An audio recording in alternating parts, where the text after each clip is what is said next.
Guys আজকে প্রচুর মানুষের সাথে কিন্তু একটা ইন্টারেস্টিং ঘটনা ঘটেছে, সেটা হচ্ছে ফোনে হঠাৎ করে কিছু একটা চলে এসছে পপ আপ, এবং সেই পপ আপে লেখা রয়েছে ওয়ার্নিং এবং পাশে লেখা রয়েছে এক্সট্রিম, এবং তার সাথে সাথে কিন্তু ফোনে একটা টু টু করে আওয়াজ শুরু হয়ে গেছে, মানে অনেকক্ষণ ধরে হয়েছে, প্রায় 30 সেকেন্ড ধরে কিন্তু সেই আওয়াজটা চলেছে, এবং আপনার ফোনে কিন্তু এই জাতীয় একটা পপ আপ মেসেজ এসেছে, এবং আপনিও ভাবছেন যে এই মেসেজটা কেন এসেছে, এবং আমার ফোনে কোনো ভাইরাস টাইরাস ঢুকেছে কিনা, বা অ্যাকচুয়ালি কী হয়েছে, কোথা থেকে আসলো, কোনো কিছুতে ক্লিক করলাম না, কিছু করলাম না, জাস্ট ফোনে কিন্তু ওই পপ আপ মেসেজটা চলে আসলো।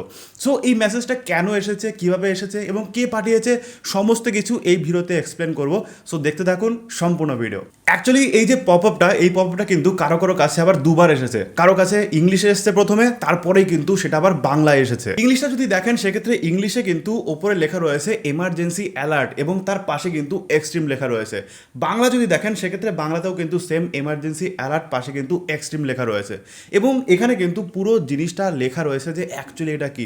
যারা পড়েছেন তারা তো অলরেডি বুঝে গেছেন যে এটা কি, যারা পড়েননি তাদের জন্য কিন্তু একটু ভালো করে আপনি যদি খেয়াল করেন এই লেখাটা, তাহলে আপনি বুঝতে পারবেন। এইখানে অ্যাকচুয়ালি বলছে this is a sample testing message send through cell broadcasting system by department of telecommunication government of India. অর্থাৎ এই যে পপ আপ মেসেজটা এসেছে বা এই যে ব্রডকাস্টিং মেসেজটা এসেছে আমাদের কাছে, এটা কিন্তু গভর্নমেন্ট অফ ইন্ডিয়ার তরফ থেকে এসেছে, এটা কিন্তু আনঅফিসিয়াল কিছু না। সো গভর্নমেন্ট নিজে এটা পাঠিয়েছে এবং টেস্টিং মারফত পাঠিয়েছে। এই জিনিসটা যদি আপনি ভালো করে লক্ষ্য করেন তাহলে আপনি বুঝতে পারবেন এটার মেইন মোটিভ হচ্ছে এটাকে বর্তমানে একটু টেস্টিং পর্যায়ে রাখা, অর্থাৎ এমনভাবে এটাকে পরবর্তী সময়ে ইউজ করা হবে যাতে করে যদি কোনো ডিজাস্টার আসে তার আগে বা ডিজাস্টারের সময় মানুষকে যাতে সতর্ক করা যায়।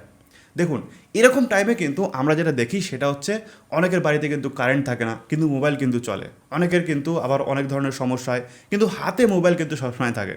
সো ডিজাস্টারের আগে বা সময় যদি মোবাইলে এরকম একটা পপ আপ মেসেজ দিয়ে দেওয়া হয় যে এই টাইমে এটা হতে পারে, এই টাইমে এই দুর্ঘটনা এখানে হয়েছে, আপনারা এটা করবেন না, ওটা করবেন না, সেক্ষেত্রে কিন্তু মানুষ আরামসে বুঝে যাবে যে এই জিনিসগুলো কিন্তু বর্তমানে হতে চলেছে বা অলরেডি হয়েছে, তাহলে মানুষ সেই হিসাবে কিন্তু প্রস্তুত হতে পারবে। এবার যদি আমরা করোনার টাইমেই দেখি, করোনার টাইমে দেখলে কিন্তু আমরা বুঝতে পারবো যে মোবাইলের নর্মাল মেসেজ আসতো, করোনা টাইম বাইরে বেরোবেন না, কিছু করবেন না, বাট আমরা কিন্তু অতটা ভালো করে লক্ষ্য করতাম না।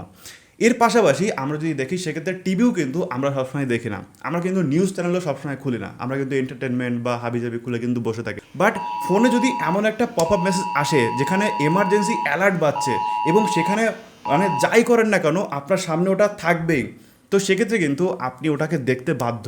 মানে মেসেজ আপনি ইগনোর করতে পারেন, আপনি আপনার গার্লফ্রেন্ডের সাথে কথা বলছেন, গার্লফ্রেন্ডকে চ্যাট করছেন, তখন কিন্তু যে নর্মাল মেসেজ আসে সেটা কিন্তু আপনি ইগনোর করে দিচ্ছেন, কিন্তু এরকম একটা পপ আপ আসলে আপনি কিন্তু সবার আগে পড়বেন যেখানে কী লেখা রয়েছে, এবং সেইভাবেই কিন্তু সরকার চাইছে যে মানুষকে অ্যালার্ট করা বা নতুন কিছু জানানো। তো এইটাই কিন্তু এই যে পপ আপ মেসেজটা এসছে বা এই যে ব্রডকাস্টিং মেসেজটা এসছে এর মেন উদ্দেশ্য। এগুলো অ্যাকচুয়ালি টেলিকমিউনিকেশন সেক্টর থেকে পাঠানো হয়েছে, যদি পরবর্তী সময়ে কোনোভাবে দরকার পড়ে সেক্ষেত্রে আবার পাঠাবে। আজকে যেটা এসেছে এটা নিয়ে ভয় পাওয়ার কোনো দরকার নেই, কিছু হচ্ছেও না। আজকে যেটা এসেছে সেটা হচ্ছে জাস্ট টেস্টিং পারপাস।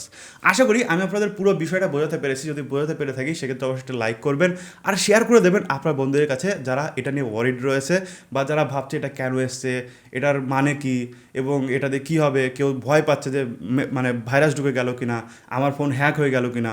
সো এই জাতীয় কিন্তু অনেকে অনেক কিছু ভাবছে, সো তাদের জন্য কিন্তু এটা অনেক হেল্পফুল হবে। আর আমার চ্যানেল যদি আপনি নতুন হয়ে থাকেন প্লিজ একটু কষ্ট করে সাবস্ক্রাইব করবেন এবং পাশে থাকা বেল আইকনটিতে ক্লিক করে দিতে ভুলবেন না। থ্যাংক ইউ সো মাচ পুরো দেখার জন্য, দেখা হবে নেক্সট ভিডিওতে।